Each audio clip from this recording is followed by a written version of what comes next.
नमस्कार.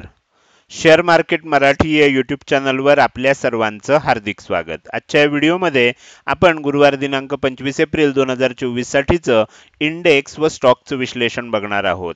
हा गुरुवार एप्रिल महिन्यातला शेवटचा गुरुवार असल्यामुळे ह्याच दिवशी निफ्टीसह ओव्हरऑल डेरिव्हेटिव्ह मार्केटमध्ये मंथली एक्सपायरी असणार आहे आणि आजच्या व्हिडिओमध्ये मी निफ्टीमध्ये एक ऑप्शनची मंथली एक्सपायरीच्या दिवशी कशी संधी मिळू शकते याविषयी आजच्या व्हिडिओमध्ये महत्त्वाची माहिती सांगणार आहे. त्यामुळे आजचा व्हिडिओ अतिशय महत्त्वाचा आहे आणि आपण शेवटपर्यंत तो अजिबात स्किप न करता पूर्ण बघावा. मात्र या विश्लेषणाला सुरुवात करण्यापूर्वी आपल्या सर्वांना एक नम्र सूचना आहे, ती म्हणजे या व्हिडिओच्या डिस्क्रिप्शनमध्ये आपण शेअर मार्केट मराठीच्या व्हॉट्सअप, टेलिग्राम आणि फेसबुक ग्रुपच्या लिंक दिलेल्या आहेत. तुम्ही ते ग्रुप जॉईन करू शकता. त्याचसोबत आपण तिथे शेअर मार्केट मराठीच्या वेबसाईटची लिंक सुद्धा उपलब्ध करून दिलेली आहे. आपण आपल्या वेबसाईटला अवश्य भेट द्या. या महत्त्वाच्या सूचनेनंतर आता आपण आपल्या मूळ विषयाकडे परत येऊया आणि आज बुधवारी इंडेक्समध्ये कशा प्रकारे मूवमेंट झाली व उद्या गुरुवारी कशा प्रकारे होऊ शकते याचं विश्लेषण करण्यासाठी डायरेक्टली जाऊया चार्टवर. आणि इथे मी निफ्टीचा 15 मिनिटाचा चार्ट ओपन केलेला आहे. आपण काल जे विश्लेषण केलं होतं त्यामध्ये वरच्या बाजूला ही लेवल इम्पॉर्टंट लेवल म्हणून दिलेली होती. ही लेवल कोणती होती? 22,425 ची होती. खालच्या बाजूला आपण 22,350 ही लेवल इम्पॉर्टंट लेवल म्हणून दिलेली होती. आज आपल्याला खरं म्हणजे अपेक्षा अशी होती की ज्या पद्धतीनं मार्केटमध्ये मूवमेंट चालू होती, आपल्याला अशी अपेक्षा होती की मार्केटमध्ये थोडंसं फ्लॅट किंवा गॅप डाऊन ओपन होईल. मी कालच्या व्हिडिओमध्ये त्याची शक्यता पण बोलून दाखवली होती. त्याचबरोबर हे पण सांगितलं होतं की कदाचित मार्केटमध्ये ज्या पद्धतीनं आता सध्या वरच्या दिशेनं मूवमेंट चालू आहे, गॅपअप सुद्धा होऊ शकतं. मात्र हे देखील महत्त्वाचं होतं की आदल्या 2 दिवशी ज्या पद्धतीनं गॅपअप ओपनिंग नंतर मोठं सेलिंग झालं होतं, असं होणार नाही. तुम्ही बघू शकता आज सुद्धा गॅपअप ओपन झालं. गॅपअप ओपन झाल्यानंतर थोडंसं सेलिंग आलं बघा. आज तर तुम्ही अगदी मी तुम्हाला थोडंसं झूम करून दाखवतो तर तुमच्या लक्षात येईल की आज खूप मोठं आपल्याला काही सेलिंग बघायला मिळालं नाही. एक कॅन्डलमध्ये आपल्याला छोटंसं सेलिंग झालं आणि त्याच्यानंतर जर तुम्ही बघितलं, आता मी नेहमी सांगतो की मार्केटमध्ये आपल्याला प्रत्येक वेळेला काही ना काहीतरी वॉर्निंग मिळत असते आणि त्यानंतरच मार्केटमध्ये आपल्याला मूवमेंट होते. आता तुम्ही जर आजची वॉर्निंग बघायची असेल तर तुमच्या लक्षात आलं असेल की पहिली रेड कॅन्डल बनली आणि त्याच्यानंतर जी ग्रीन कॅन्डल बनली, ही ग्रीन कॅन्डल इनसाइड बार होती आणि आपल्याला माहिती आहे जर ती बुलिश इनसाइड बार असेल, हाय ब्रेक झाला तर आपल्याला काय होतं, एक छोटा ट्रेड मिळू शकतो याच्यामध्ये की ह्याचा लो जो आहे त्याच्या खाली थोडा स्टॉप लॉस ठेवायचा. 1:2, 1:3 आपल्याला इथे 1:5 पर्यंत, किंवा आपण काय करू शकतो, इथून वर जात आहे तर आपण पहिल्या टार्गेट पर्यंत, नंतर तिथे कशी प्राइस ऍक्शन होती ती बघून दुसऱ्या टार्गेट पर्यंत, अशा पद्धतीने आपण काय करू शकतो, त्याच्यामध्ये ट्रेड घेऊ शकतो. तर इथे तुम्हाला लक्षात आलं असेल की इनसाइड बार बनला आणि इनसाइड बारच्या ब्रेकआउटला अतिशय चांगला ट्रेड आपल्याला बघायला मिळाला. निफ्टीमध्ये जर आपल्याला 50 पॉईंटचा मॉर्निंग आवर मध्ये जर ट्रेड मिळत असेल तर आपल्याला अतिशय चांगली संधी होती असं आपण म्हणू शकतो. त्यानंतर इथे काय झालं, इथे आपल्याला पहिल्या टार्गेट जवळ गेल्यानंतर इथे निफ्टीमध्ये सेलिंग चालू झालं, पण अगदी हळू सेलिंग होतं आणि इथे खूप मोठं सेलिंग आपल्याला बघायला मिळालं नाही. पण तुमच्या लक्षात येईल की हळू आपण खालच्या दिशेनं येत होतो आणि शेवटी दुपारच्या सत्रामध्ये एकदा आपल्याला खाली जाण्याचा प्रयत्न झाला. मात्र इथे परत लक्षात ठेवायचं की आपल्याला काय झालं होतं, आता ओपनिंगमध्ये जे हे तयार झाला होता तर त्या आसपासच आपल्याला इथे सपोर्ट घेतलेला लक्षात येतोय. तर त्यामुळे आज ओपन झालं, थोडं खाली आलं, वर गेलं आणि परत जिथे ओपन झालं त्याच्या आसपास येऊनच क्लोजिंग आपल्याला दिलेलं दिसतंय. तर त्यामुळे निफ्टीमध्ये आज तशी फारशी मूवमेंट झाली नाही. बँक निफ्टीमध्ये थोडीशी वेगळी मूवमेंट झाली. ओपनिंग नंतर तेजी झाली आणि मग त्याच एरियामध्ये आपल्याला बँक निफ्टी साईडवेज होताना बघायला मिळाला. सहसा इतकी साईडवेज एक्सपायरी आपल्याला हल्लीच्या काळामध्ये फारशी बघायला मिळाली नव्हती. आता उद्या निफ्टीमध्ये काय होतंय ते आपल्याला बघायचं आहे. तर हे झालं निफ्टीमध्ये आज कशा पद्धतीनं मूवमेंट झाली. आता मी काय करतो, या सर्व लेवल्स वगैरे काढून टाकतो आणि उद्या कशा प्रकारे मूवमेंट होऊ शकते हे समजून घेण्यासाठी थोडंसं आपण डेली टाइम फ्रेम मध्ये जाऊया. डेली टाइम फ्रेम मध्ये जेव्हा आपण जाणार त्यावेळेला आपल्याला इथे दिसेल की निफ्टीनं आपल्याला इथे थोडंसं निराश केलेलं दिसतंय. म्हणजे जी कॅन्डल आज तयार झाली ते आपल्याला शूटिंग स्टार कॅन्डल सारखी तयार झालेली दिसते. तर त्याच्यामुळे उद्या आपल्याला थोडंसं सावध राहायला लागणार आहे. जर आजचा लो आहे हा उद्या ब्रेक होत असेल तर थोडंसं सेलिंग कंटिन्यू होण्याची शक्यता आपल्याला दिसते. आता हे झालं नुसतं आपल्याला प्राइस ऍक्शन नुसार किंवा चार्ट पॅटर्न नुसार काय दिसतंय. आपल्याला त्या लेवल्स कोणत्या महत्वाच्या आहेत तर त्या बघण्यासाठी आपल्याला काय करायला लागेल, इथे थोडंसं मी ऍडजस्ट करतो आणि इथे आपल्याला फिब रिट्रेसमेंट लेवल लावावे लागतील. तर तुमच्या लक्षात येईल की 61.8% आसपासच आपण आज सपोर्ट घेतलेला आहे. 61.8% कुठे आहे तर 22,400 आसपास आहे आणि तिथेच आपण आज सपोर्ट घेतलेला आहे. तर जोपर्यंत 22,400 ची लेवल व्यवस्थित तुटत नाही तोपर्यंत आपण खाली जाणार नाही. बरं गेलो समजा तर कुठपर्यंत जाऊ शकतो तर 50% लेवल पर्यंतच जाऊ शकतो, 22,276 पर्यंत. तर उद्या आपल्याला काय होऊ शकतं, एक आता हे सगळं का होतंय याच्या मागचं कारण सुद्धा आपल्याला समजून घेतलं पाहिजे. तर तुम्हाला इथे लेवल लक्षात आले असतील तर मी हे काढून टाकतो आणि ते कारण दाखवायचा तुम्हाला प्रयत्न करतो. तर इथे तुमच्या लक्षात आलं असेल असं होण्याचं कारण, इथे आपल्याला एक गॅप तयार झालेली आहे. मी पुन्हा चांगल्या लेवल काढतो म्हणजे तुम्हाला लक्षात येईल. ओके, ह्या आसपास आपल्याला एक गॅप तयार झालेली आहे आणि ही जी गॅप आहे ही गॅप आपल्याला काय म्हणून काम करते, रेझिस्टन्स म्हणून काम करते. ओके, तर ही रेझिस्टन्स असल्यामुळे आपल्याला इथून वर जाताना त्रास होतोय. आता हा गॅप कशा पद्धतीनं हे होईल, हळूहळू इथे आपण हे करून म्हणजे त्याला त्या लेवलला टच करून परत खाली आलं, टच करून असं करत करतच आपल्याला ब्रेक होऊ शकतं. किंवा दुसरा पर्याय असतो डायरेक्टली ह्या लेवलच्या वर गॅपअप ओपन, 22,500च्या वर गॅपअप ओपन झालं तर मग वर जाऊ शकतं. अशा 2-3 शक्यता असतात. आता येणाऱ्या काळामध्ये आपल्याला बघायचं आहे की अर्थात आणि ही 22,500 ची लेवल असल्यामुळे ती सुद्धा इम्पॉर्टंट आहे. तर त्याच्यामुळे आपल्याला काय होतं इथे रेझिस्टन्स फेस करायला लागतोय.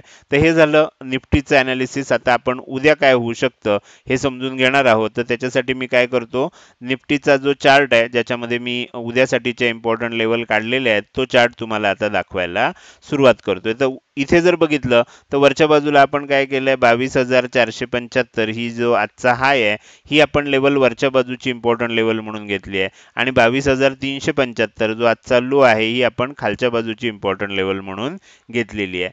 जर समजा उद्या फ्लॅट ओपन झालं आणि इथून खाली येत असेल, आता काल सुद्धा आपल्याला असंच चित्र होतं, गॅपअप ओपन झालं आणि वर गेलो आणि मग हळूहळू खाली आलो, बरोबर. तर उद्या जर समजा फ्लॅट ओपन होऊन खाली येत असेल आणि 22,375च्या खाली टिकत असेल तर मग काय होईल, 61.8% ची जी लेवल मी दाखवली होती मगाशी ती लेवल खालच्या दिशेनं ब्रेकआउट होईल. मग खाली येत असताना आपल्याला काय होऊ शकतं, 22,325, 22,275 आणि मग 22,225 अशा 3 लेवल खालच्या दिशेनं आपल्याला येताना निफ्टीमध्ये बघायला मिळू शकतात. तर हे झालं निफ्टीमध्ये फ्लॅट ओपन होऊन खाली येत असेल. गॅपअप ओपन झालं तर काय होऊ शकतं, गॅपअप ओपन झालं तर आपल्याला वर जाताना 22,475 ही लेवल जर ब्रेक होत असेल तर साधारणपणे लक्षात ठेवा 22,475, 22,500 हा आपल्याला रेझिस्टन्स झोन आहे. तर त्यामुळे ह्या लेवलच्या आसपास कशा पद्धतीनं आपल्याला ट्रेड होतोय ह्याच्यावर सगळ्या बऱ्याचशा गोष्टी अवलंबून आहेत. समजा आपल्याला गॅपअप ओपन झालं, खूप गॅपअप ओपन झालं आणि 22,500च्या वर ओपन झालं तर मग आपल्याला काय होऊ शकतं, शॉर्ट कव्हरिंग येऊ शकते आणि मग आपल्याला आणखीन आपण वर जाऊ शकतो. त्यामुळे आपल्याला प्राइस ऍक्शन नुसार काय दिसतंय, 22,475च्या वर टिकत असेल तर मग वर जात असताना 22,525, 22,575 आणि 22,625 अशा 3 लेवल वरच्या दिशेनं बघायला मिळू शकतात. आता मी तुम्हाला जे ह्या व्हिडिओच्या सुरुवातीलाच सांगितलं की आपल्याला मंथली एक्सपायरीच्या दिवशी निफ्टीमध्ये एक महत्त्वाचा ट्रेड मिळू शकतो किंवा आपण त्याला हिरो झिरो स्ट्रॅटर्जी असं बरेच जण नाव ठेवतात. तर ते आपल्याला बघायला मिळू शकतं. तुम्ही जर मागच्या अनेक महिन्यांचं मंथली एक्सपायरीच्या दिवशीचं निफ्टीची जर आपण चार्ट बघितला तर आपल्याला काय लक्षात येतं की 3 वाजल्यानंतर निफ्टीमध्ये एक मोठी मूव्हमेंट होते. ओके, तुम्ही जर मागच्या अनेक महिन्यांचं जर शेवटच्या गुरुवारचा निफ्टीचा चार्ट काढून बघितलात तर तुम्हाला लक्षात येईल की आपल्याला 3 वाजल्यानंतर बऱ्याच वेळेला एक मोठी मूव्हमेंट येते. काय होतं, समजा एक प्राइस ऍक्शन होतीये, म्हणजे मी तुम्हाला सांगतो अशी प्राइस ऍक्शन होतीये, हळूहळू वर चाललंय. ओके, आणि 3 वाजता इथे आलंय, बरोबर. तर जनरली काय असतं, आधीचा ट्रेंड ज्या दिशेनं आहे त्याच्या विरुद्ध दिशेनं एक मोठी मुवमेंट आपल्याला 3 वाजल्यानंतर बघायला मिळते. ओके, जर आधीचा ट्रेंड वरच्या दिशेनं असेल तर ती खालच्या दिशेनं जाणारी असते. जर समजा आधीचा ट्रेंड खालच्या दिशेनं जाणारा असेल तर ती शेवटची जी मुवमेंट असते ती वरच्या दिशेनं जाणारी असते. तर 10-15 मिनिटामध्ये काय होतं की शेवटचा दिवस आहे एक्सपायरीचा, त्यामुळे अगदी 3 वाजेपर्यंत येईपर्यंत सगळे ऑप्शन काय झालेले असतात, अगदी कमीत कमी किमतीला आलेले असतात. 2 रुपये 5 रुपयाला वगैरे असा तो ऑप्शन आलेला असतो. म्हणजे अगदी 5-10 रुपयाच्या आसपास ते ऑप्शन असतात.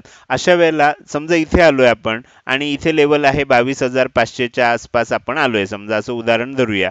इथपर्यंत आलोय आणि इथून आपल्याला अपेक्षा आहे की खाली जाईल. मग अशा वेळेला आपण काय करू शकतो, 22,500चा जो पुट आहे तो त्यावेळेला विकत घेण्याचा विचार, जो अगदी 2-5 रुपयाला त्यावेळेला उपलब्ध असणार, तो विकत घेऊ शकतो. काय होऊ शकतं, 2-5 किंवा 10 रुपयाला घेतलेला ऑप्शन त्यावेळेला एकदम काही वेळासाठी आपल्याला 10 रुपयाची गोष्ट 50 रुपयाला सुद्धा जाताना बघायला मिळू शकते. मागच्या वेळेला आपल्याला असा अनुभव आला की एक ऑप्शन जो होता 2 रुपयाचा की काहीतरी ऑप्शन होता, तो अगदी 100-200 रुपयापर्यंत सुद्धा गेला. आता एवढं मोठं जाण्याची शक्यता कमी असते, तो बँक निफ्टीमध्ये गेला होता. पण इथे निफ्टीमध्ये आपल्याला काय होऊ शकतं, 2-5 रुपयाचा 10 रुपयाचा ऑप्शन एकदम 50 रुपये जाऊ शकतो. त्याला हिरो और झिरो म्हणतात. याच्यामध्ये दुसरी शक्यता अशी असते, जी जास्त असते, की त्याची किंमत शून्य होईल. कारण जितक्या झपाट्यानं तो वर जातो तितक्या झपाट्यानं तो खाली पण येतो. त्यामुळे तुम्हाला जर वेगानं ट्रेड घेणं शक्य असेल तर 3 वाजताच्या आसपास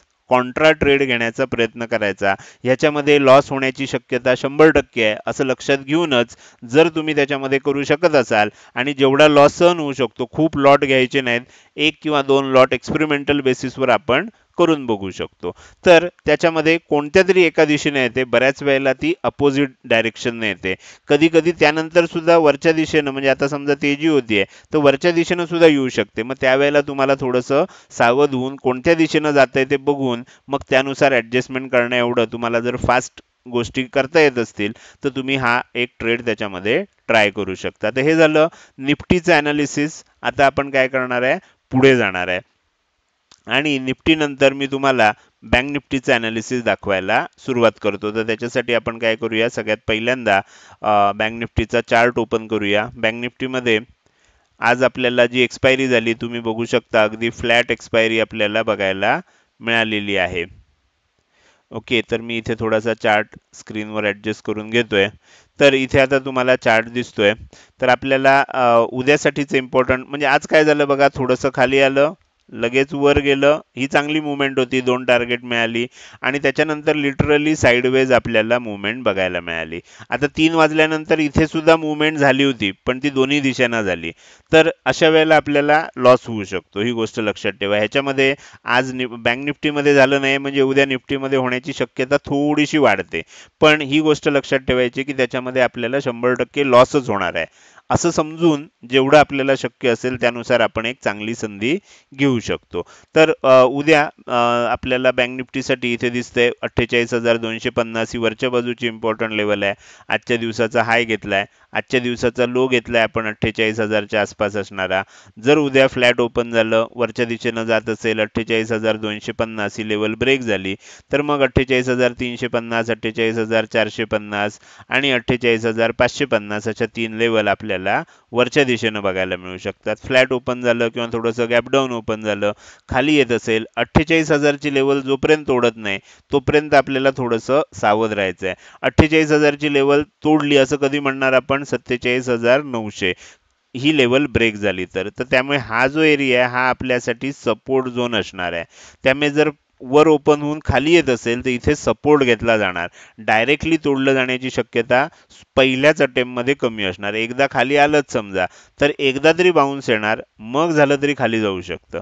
तर त्याच्यामुळे खाली येताना आपल्याला थोडंसं सावध राहावं लागणार आहे. कारण 47,900 48,000 या रेंजमध्ये आपल्याला काय होऊ शकतं, सपोर्ट घेतला जाऊ शकतो आणि मग त्यानंतर इथे आपल्याला पुन्हा एक बाउन्स येऊ शकतो. मात्र खाली येणार असेल तर 48,000च्या खाली आलं तर 47,900 47,800, 47,700 अशी 3 टार्गेट आपल्याला खालच्या दिशेनं बघायला मिळू शकतात. तर हे झालं बँक निफ्टी विषयी. आता उरलेले जे इंडेक्स आहेत त्यांचं मी फक्त तुम्हाला चार्ट दाखवणार आहे. तुम्ही पाहिजे असेल तर त्याचा स्क्रीनशॉट घेऊन ठेवू शकता. तर हा सगळ्यात पहिल्यांदा आपण फिन निफ्टीचा चार्ट ओपन करतोय. तर फिन निफ्टीच्या चार्टमध्ये इथे आपल्याला दिसतंय, मी थोडंसं लेवल ॲडजस्ट करून घेतो म्हणजे तुम्हाला स्क्रीनवर तो व्यवस्थित दिसू शकेल. ओके, हा फिन निफ्टीचा चार्ट आहे. इम्पॉर्टंट लेवल, टार्गेट लेवल सर्व आपल्याला इथे व्यवस्थित दिसतंय. तर हे झालं फिन निफ्टी विषयी. आपण आता पुढे जाऊया आणि शेवटचा आपला जो चार्ट आहे निफ्टी मिड कॅप सिलेक्ट, तर तो चार्ट मी ओपन करतोय. याच्यामध्ये सुद्धा आपल्याला झूम लेवल ॲडजस्ट करून तुम्हाला तो चार्ट मी ओके, तर थोडंसं अजून झूम होऊ शकतं. तर इथे जर बघितलं तुम्हाला तर तुम्हाला हा चार्ट सर्व लेवल्स व्यवस्थित स्क्रीनवर दिसत असतील. तर हे झालं इंडेक्स ॲनालिसिस. आता आपण थोडंसं पुढे जाऊया आणि इंडेक्स ॲनालिसिस नंतर स्टॉकचं ॲनालिसिस करायला सुरुवात करूया. त्यासाठी मी तुम्हाला पुन्हा एकदा चार्टवर घेऊन जातोय. सगळ्यात पहिल्यांदा आपल्याला टाइम फ्रेम चेंज करायची आहे, डेली टाइम फ्रेमवर जायचं आहे. झूम लेवल थोडं ॲडजस्ट करून घेऊन मी आता तुमच्यासाठी जे स्टॉक काढले ते एकत्र करून तुम्हाला दाखवायला सुरुवात करतो. सगळ्यात पहिल्यांदा जो स्टॉक मी घेतलेला आहे तो आहे NMDCचा स्टॉक. NMDCच्या स्टॉकमध्ये जर तुम्ही बघितलं, मी थोडंसं तुम्हाला व्यवस्थित झूम लेवल ॲडजस्ट करून दाखवतोय. तर आता इथे ब्रेकआउट येण्याची शक्यता निर्माण झाली आहे. इथे 52 वीक हाय जो आहे आपल्याला तो इथे दिसतोय. 52 वीक हाय नंतर आपल्याला एक सेलिंग आलेलं दिसलं. आता पुन्हा आपण तेजी केलेली आहे आणि आता 245 ते 252 ह्या रेंजमध्ये असणारा हा जो रेझिस्टन्स झोन आहे, आपण पुन्हा त्या रेझिस्टन्स झोनमध्ये आलेलो आहोत. दोन शक्यता असतात अशा वेळेला. एक तर इथनं ब्रेकआउट येईल, ओके, किंवा हा ब्रेकआउट फेल होईल. जे काय होईल, मोठी मुवमेंट होणार आहे आणि आपल्याला त्याची चांगली संधी मिळू शकते. तुम्हाला मला इथे सांगायचं आहे की हा स्टॉक माझ्या पोर्टफोलिओमध्ये सुद्धा आहे आणि ज्या ज्या वेळेला तो खाली येतो, आता इथे ज्या वेळेला खाली आला होता, कारण ही सरकारी कंपनी आहे आणि डिव्हिडंड देणारी कंपनी आहे, इथे खाली आला होता, अतिशय चांगलं आहे. बघा, कायम सांगतो की तुम्हाला प्रत्येक वेळेला आपल्याला त्याच्यामध्ये इंडिकेशन देऊनच स्टॉक वर जातो. आता इतका चांगला डब्ल्यू पॅटर्न होता, 209च्या आसपास घेतला असता तर त्याच्यामध्ये आता 250 किंमत आलेली आहे. 200 रुपयाच्या स्टॉकमध्ये जर 50 रुपये आपल्याला किंवा 40 रुपये आपल्याला मिळत असतील तर हे 20% रिटर्न आहे. किती दिवसात आलंय बघा, एका महिन्यात आलंय. एका महिन्यात ह्या स्टॉकमध्ये आपल्याला 20% रिटर्न मिळालं आणि ते सुद्धा त्यानं सांगून की आता ह्याच्यामध्ये डब्ल्यू पॅटर्न बनतोय, तेजी होणार आहे. आणि अशा वेळेला त्या स्टॉकमध्ये आपण बऱ्याच वेळेला काय होतो, झालेले पॅटर्न नंतर बघत बसतो, त्याचा काही उपयोग नसतो. ज्या वेळेला तो पॅटर्न होतोय, हा स्टॉक माझ्याकडे पूर्वीपासून आहे, खूप खालपासून मी त्याच्यामध्ये इन्व्हेस्टमेंट करतोय, पण ज्या वेळेला अशी संधी मिळते त्यावेळेला मी आणखीन त्याच्यामध्ये इन्व्हेस्टमेंट करतो, जेणेकरून काय होतं, आपल्याला ह्या सर्व मग ज्या वेळेला प्रॉफिट होतात त्यावेळेला त्याच्यामध्ये आपल्याला फायदा घेता येतो. तर आता सध्या पुन्हा ब्रेकआउट येते. जर 250च्या वर हा स्टॉक टिकत असेल तर हळूहळू तो 300च्या दिशेनं आपल्याला जाताना बघायला मिळू शकतो. स्टॉकचं नाव आहे NMDC. पुढचा स्टॉक आहे चंबल फर्टिलायझर्स. चंबल फर्टिलायझर्सचा स्टॉक आता जसा जसा पावसाळ्याचा सीझन जवळ येत जाईल तसे ह्या स्टॉकमध्ये आपल्याला तेजी यायला लागते. तर आपल्याला ह्या स्टॉकमध्ये सुद्धा जवळजवळ आता 52 वीक हाय आपण आज बनवलेला आहे. तर इथे आता दोन गोष्टी होऊ शकतात. पुन्हा तेच मी सगळं गोष्ट सांगतोय. एक तर काय होईल, ब्रेकआउट येईल. ब्रेकआउट कसं येणार, इथून वर जाईल, एक हाय बनवेल, खाली लेवल टेस्ट करायला येईल, परत वर जाईल. अशा पद्धतीनं ब्रेकआउट येऊ शकतो किंवा आपल्याला ब्रेकआउट फेल्युअर होऊ शकतं.